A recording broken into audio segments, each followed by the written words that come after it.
شروع کرتی ہوں اللہ کے نام سے جو بے انتہا مہربان نہایت رحم فرمانے والا ہے۔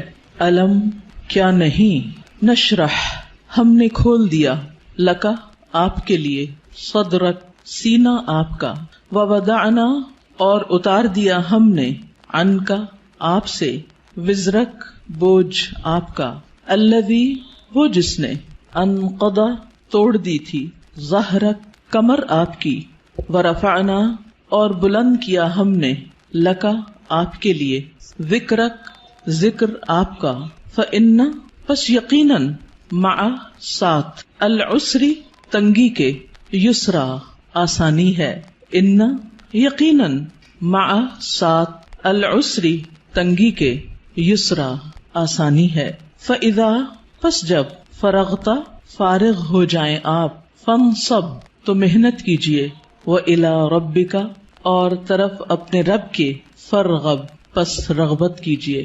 سورۃ الانشراح جس کا ایک نام سورۃ الشرح بھی ہے اور سورۃ علم نشرح بھی، یہ تین نام عام طور پر آپ کو مختلف مصاحف میں لکھے ہوئے ملیں گے۔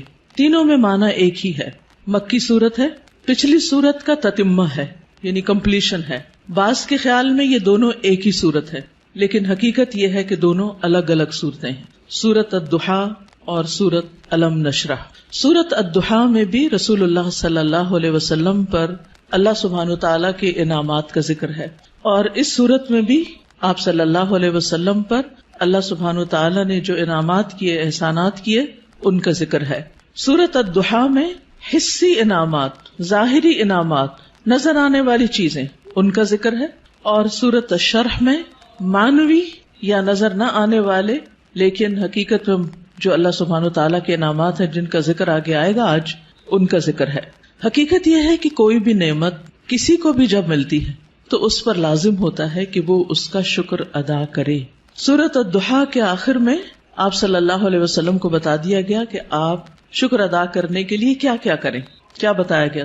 فَأَمَّا الْيَتِيمَ فَلَا تَقْهَرْ وَأَمَّا السَّائِلَ فَلَا تَنْهَرْ وَأَمَّا بِنِعْمَةِ رَبِّكَ فَحَدِّثْ، کہ جس طرح آپ پر احسانات ہوئے ہیں کہ اللہ تعالیٰ نے آپ کو یتیمی کی حالت میں بہترین ٹھکانہ عطا کیا اور بہترین آپ کو علم عطا کیا، نبوت عطا کی، تو اسی طرح آپ بھی یتیم کے ساتھ احسان کریں، اور جو سوالی کوئی آئے، علم کا سوالی یا مال کا سوالی، اس کے ساتھ نرمی کا سلوک کریں، اس کو ڈانٹے نہیں۔ یعنی آپ صلی اللہ علیہ وسلم کو دی جانے والی نعمتوں اور احسانات کا شکر ادا کرنے کا طریقہ بتایا جا رہا ہے، جیسی نعمتیں ویسا ہی شکر، اسی کی قسم کا شکر۔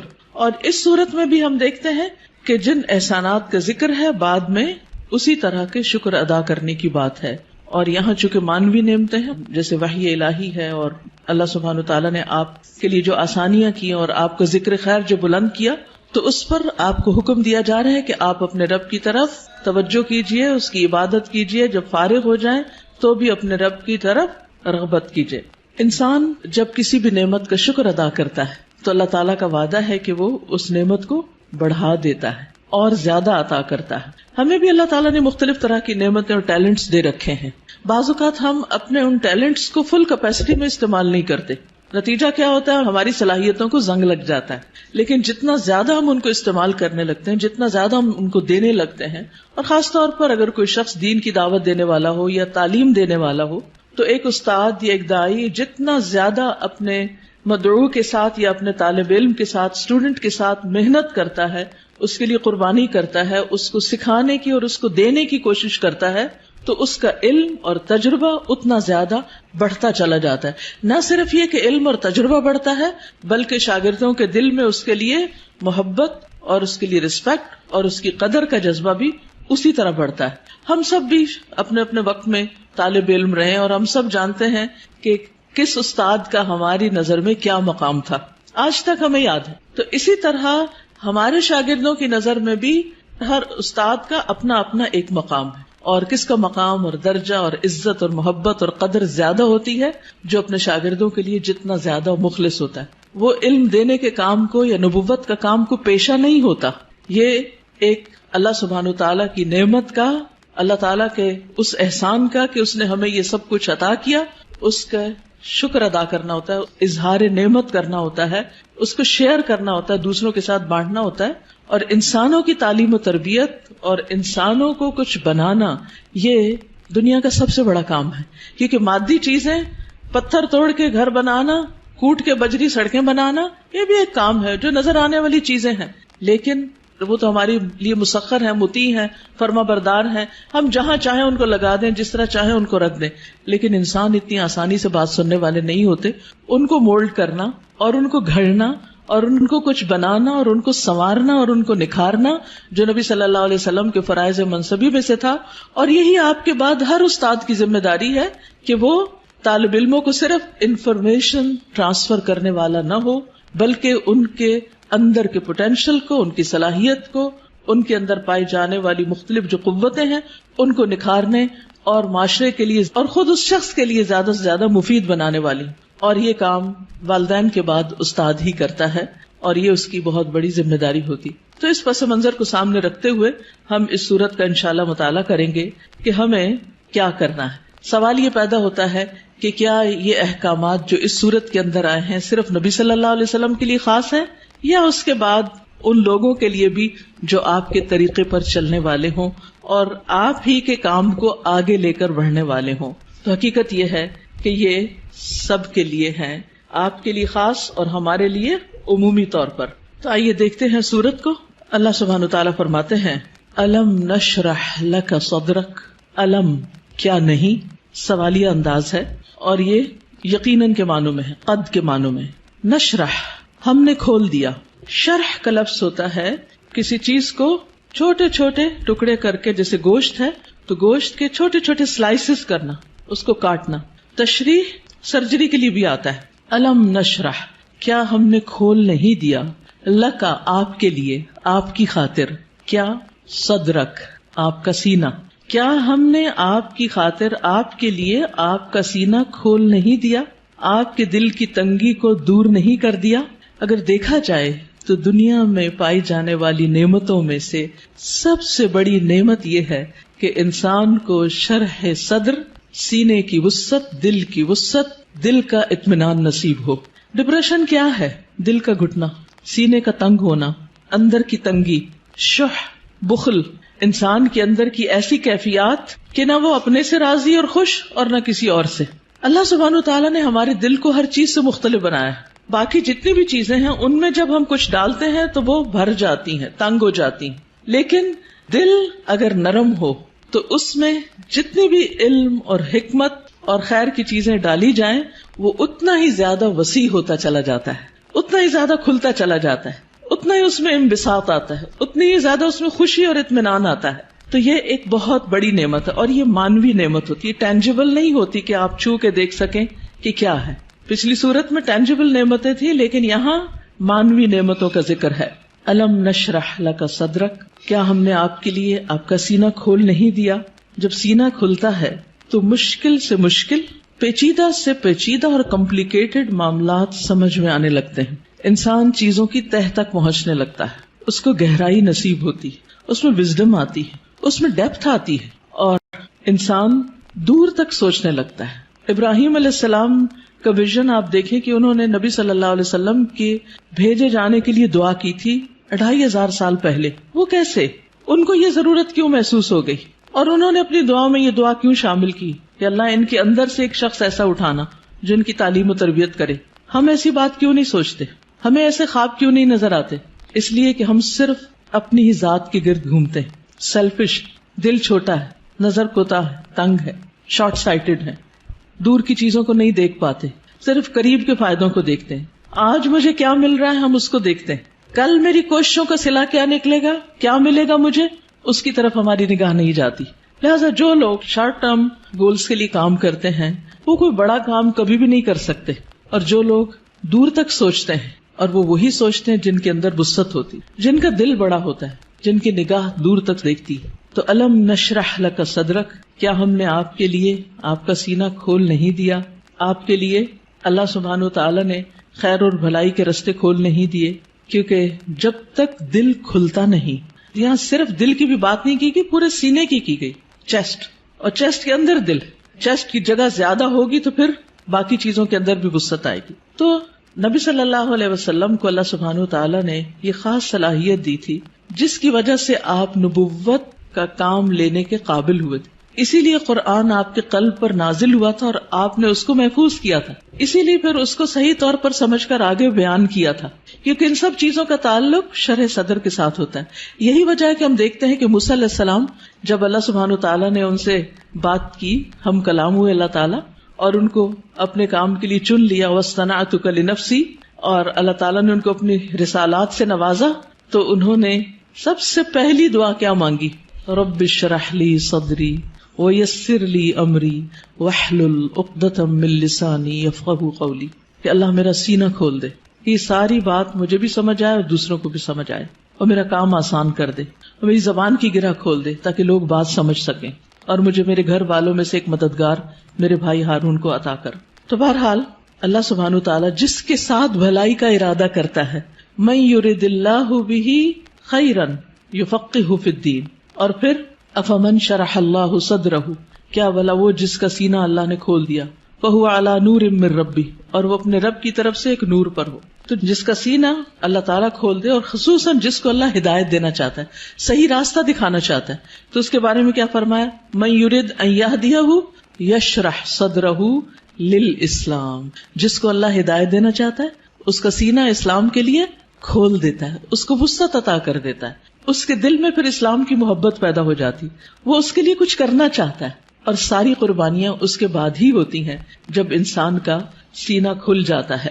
اور پھر آپ دیکھیں کہ سینہ تنگ کب ہوتا ہے، دل تنگ کب ہوتا ہے؟ جب لوگ ہم پہ باتیں کرتے ہیں، جب لوگ ہمیں ہرٹ کرتے ہیں، تو پھر ان کی طرف سے ہمارا دل تنگ ہو جاتا ہے، پھر ہم معاف نہیں کر سکتے، پھر ہم اپنے دل میں حسد اور بغض اور ان چیزوں کو بھر لیتے ہیں، پھر ہم ان لوگوں کے ساتھ خیر اور بھلائی نہیں کر سکتے. لیکن آپ دیکھیے کہ پیغمبروں کو لوگوں نے کون سا لقب ہے جو نہیں دیا، ساحر، کاہن، مجنون، شاعر، نہ جانے کیا کچھ، لیکن کیا انہوں نے ان باتوں کو دل میں رکھا اور لوگوں سے انتقام لیے اور جوابی کارروائیاں کی، یا ان کو معاف کر کے پھر بھی ان کی ہدایت کی دعائیں کرتے رہے؟ جنہوں نے پتھر مارے طائف کے سفر پر، آپ نے ان کے لیے کیا کیا؟ ان کے لیے بھی دعائیں کی. ہر موقع پر، نہ صرف یہ کہ نبی صلی اللہ علیہ وسلم نے، بلکہ باقی پیغمبروں میں. آج بھی جو شخص واقعی سچے دل سے اسلام کی خدمت کرنا چاہتا ہے، یعنی جس کے دل میں اسلام کی خدمت کا جذبہ ہے، اسے لازمی طور پر اپنے دل کی وسعت کے لیے دعا کرنی، اسے اپنے دل کو کھلا کرنا ہوگا، اسے لوگوں کو معاف کرنا ہوگا، اسے لوگوں کی غلطیوں سے درگزر کرنا ہوگا. اس کے علاوہ بعض لوگوں نے اس کا یہ معنی بھی بیان کیا ہے کہ نبی صلی اللہ علیہ وسلم کا شق صدر کیا گیا تھا، آپ کے سینے کو واقعی لٹرلی کھولا گیا تھا 2 مرتبہ، ایک دفعہ بچپن میں اور ایک دفعہ بڑے ہو کر معراج کے موقع پر. اور اس میں کیا ہوا تھا کہ آپ صلی اللہ علیہ وسلم کے پاس جبریل آئے، انہوں نے آپ کا سینہ کھولا، ساتھ ان کے سونے کا پیالہ تھا جس میں زمزم کا پانی تھا، آپ کا دل نکالا گیا اور پھر اسے زمزم کے پانی سے دھویا گیا اور واپس اس میں ایمان اور حکمت بھر کے اندر رکھ دیا گیا. تو لٹرلی بھی آپ کے سینے کو کھول کر آپ کو، یعنی کہ آپ کے دل کو صاف کر دیا گیا، اور اس میں کسی کے لیے کسی طرح کبھی کوئی حسد، بغض اور کوئی بھی چیز باقی نہ رہی. اور آج اسی چیز کی ہم سب کو بھی ضرورت ہے کہ ہمارے دلوں میں کسی کے لیے کوئی نفرت اور کوئی بھی حسد اور بغض نہ ہو، لوگوں کو معاف کرنا جانے اور خوش رہیں، مطمئن رہیں. ایسے ہی دلوں کے اندر ایمان آتا ہے، ایمان بڑھتا ہے، ایمان کی زینت ہوتی ہے، اور پھر ایسے ہی لوگوں کو ہدایت ملتی ہے، حق کی معرفت ملتی ہے.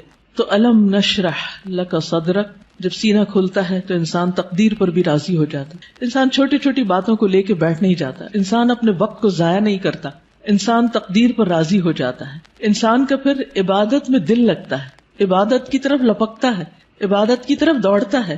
نماز پھر قرۃ عین لگتی ہے، آنکھوں کی ٹھنڈک لگتی، نماز پھر بوجھ نہیں لگتی، اللہ تعالیٰ کے کسی بھی حکم کو اپنانا مشکل نہیں لگتا. اور یہ صرف اس وقت ہوتا ہے جب انسان کا سینہ کھل جاتا ہے. الم نشرح لک صدرک، اور پھر کوئی بات سمجھنے میں رکاوٹ نہیں آتی.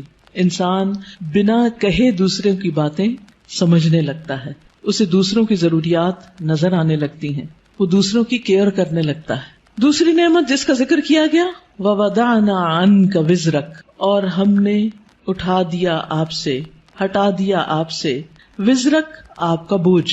وضع ان کا مطلب ہوتا ہے کسی چیز کو اٹھا لینا، اور وزر کہتے ہیں بھاری بوجھ کو. اور وزر قرآن مجید میں گناہ کے معنی میں بھی آتا ہے، ذنب کے معنی میں بھی۔ اب یہاں نبی صلی اللہ علیہ وسلم سے ان کے بوجھ ہٹا دیے گئے، اور یہاں پر آپ دیکھیں سورۃ الضحیٰ میں جو انداز تھا وہ کیا تھا کہ الم یجد کا یتیمن، سیکنڈ پرسن، الم یجد کا یتیمن، کیا اس نے آپ کو یتیم نہ پایا، فآوا ووجدک ضالا فہدی ووجدک عائلا فاغنی۔ لیکن یہاں زیادہ پرسنل انداز ہے، ووضعنا عنک وزرک، ہم نے آپ کا بھاری بوجھ آپ سے ہٹا دیا۔ اس بوجھ سے مراد کیا ہے؟ اس کے کئی معنی لیے گئے۔ نمبر ایک یہ کہ آپ کے دل پر نبوت سے پہلے جو ایک خاص بوجھ تھا، آپ کے ذہن میں کچھ سوالات تھے جن کا آپ جواب چاہتے تھے، آپ زندگی میں کچھ کرنا چاہتے تھے۔ آپ صلی اللہ علیہ وسلم اسی لیے شہر کو چھوڑ کر پہاڑ پر چلے جاتے، ہرا میں چلے جاتے تھے۔ تو جب اللہ سبحانہ وتعالیٰ نے آپ کو قرآن دیا، نبوت دی، تو آپ کے سوالوں کے جواب آپ کو ملنے لگے اور آپ کے بوجھ آپ سے دور ہو گئے۔ اسی طرح یہ معنی بھی کیا جاتا ہے کہ آپ صلی اللہ علیہ وسلم پر جو وحی کے نازل ہونے کے بعد ایک خاص کیفیت طاری ہو گئی تھی، آپ کے اندر ایک خوف کی کیفیت تھی۔ آپ واپس گئے اور آپ اپنی بیوی سے کہنے لگے کہ آپ مجھے کمبل اڑا دیں، چادر اڑا دیں، اور پھر حضرت خدیجہ جو تھی انہوں نے آپ کی کیئر کی، آپ کا خیال رکھا، آپ کو اللہ تعالیٰ نے بہترین مددگار دیے۔ آپ کے پیغام پر سب سے پہلے حضرت خدیجہ ہی ایمان لے آئیں، پھر اسی طرح حضرت ابوبکر جو آپ کے دلی دوست تھے وہ آپ پر ایمان لے آئے۔ تو یہ جو وحی کی کیفیت تھی اور یہ جو فرشتے کو دیکھ کر آپ پر ایک خوف اور ایک بوجھ پڑ گیا اور آپ پر ایک پریشانی آ گئی، اور پھر کچھ عرصے کے لیے جیسے وحی کا سلسلہ منقطع بھی ہوا، اس میں بھی آپ پر پریشانی آئی، تو اللہ سبحانہ تعالیٰ نے وہ سارے بوجھ آپ سے ہٹا دیے، وہ پریشانیاں آپ کی دور کر دی۔ اسی طرح یہ معنی بھی کیا جاتا ہے کہ نبوت سے پہلے کے 40 سال جو آپ کے اللہ تعالی کی عبادت میں نہیں گزرے تھے، جس کا آپ کو ملال تھا، تو وہ کیفیت بھی آپ سے دور کر دی گئی۔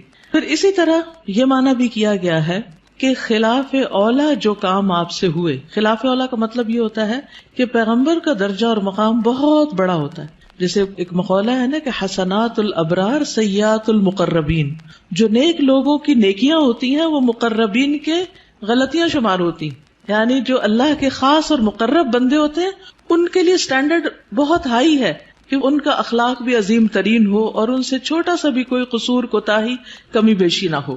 لیکن نبی صلی اللہ علیہ وسلم انسان بھی تھے، جیسے عبس وتولی میں آیا کہ ایک شخص آپ کے پاس آیا کچھ پوچھنے کے لیے، آپ نے تھوڑی سی اس سے بے رخی برتی، تو یہ بے رخی کیا تھی؟ یہ ایک اللہ سبحانہ تعالیٰ کی نگاہ میں ایک قصور تھا آپ کا، تو وزر کا معنی قصور بھی کیا گیا ہے۔ تو اللہ تعالیٰ نے وہ بھی آپ کا اگلے پچھلے سب قصور معاف کر دیے اور آپ کے بوجھ آپ سے ہٹا دیے۔ وَوَضَعْنَا عَنْكَ وِزْرَكَ الَّذِي أَنْقَضَ ظَهْرَكَ، وہ جس نے آپ کی کمر توڑ دی، یعنی آپ کو جس کا بہت زیادہ بوجھ محسوس ہوتا تھا۔ نقیض ہوتا ہے کسی چیز کو اس طرح توڑنا کہ اس میں سے کڑکڑانے کی آواز ہو، یعنی کڑکڑاہٹ، جیسے چارپائی کے اوپر اگر زیادہ لوگ بیٹھ جائیں تو کیا ہوتا ہے، یا کبھی کرسی کے اوپر کوئی بھاری شخص بیٹھ جائے تو اس کے اندر سے جو آواز نکلتی ہے نا، تو وہ کیا کہلاتی ہے؟ نقیض کہلاتی ہے۔ تو انقض ظہرک، یعنی جس نے آپ کی پیٹھ کو بوجھل کر دیا تھا، آپ کے اوپر ایسی ذمہ داری آ پڑی تھی کہ آپ اس کی وجہ سے بہت دبے ہوئے یا آپ بہت اس کی وجہ سے بوجھل محسوس کر رہے تھے، تو اللہ سبحانہ تعالیٰ نے وہ بھی آپ سے دور کر دیا۔ وَرَفَعْنَا لَكَ ذِكْرَكَ، اور آپ کا ذکر خیر بلند کر دیا، یعنی آپ کو شہرت عطا کی، آپ کو بلندی عطا کی، نہ صرف یہ کہ آپ کو بلکہ آپ کے ذکر کو، یعنی آپ کے نام کو، آپ کے مقام کو، آپ کے درجے کو بہت بلندی ملی۔ اور اس کے لیے ایک حدیث میں آتا ہے کہ نبی صلی اللہ علیہ وسلم نے فرمایا کہ جبریل علیہ السلام میرے پاس آئے اور کہا کہ آپ کا رب کریم پوچھتا ہے کہ آپ کیا جانتے ہیں کہ میں نے آپ کے ذکر کو کس طرح بلند کیا ہے؟ رفعنا لک ذکرک کیسے ہوا؟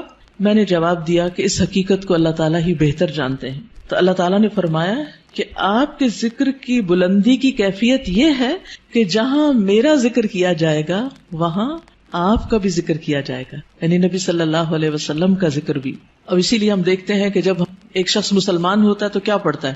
لا الہ الا اللہ اور محمد الرسول اللہ، یعنی اسلام میں انٹر ہونے کے لیے جو کلمہ پڑھا جاتا ہے.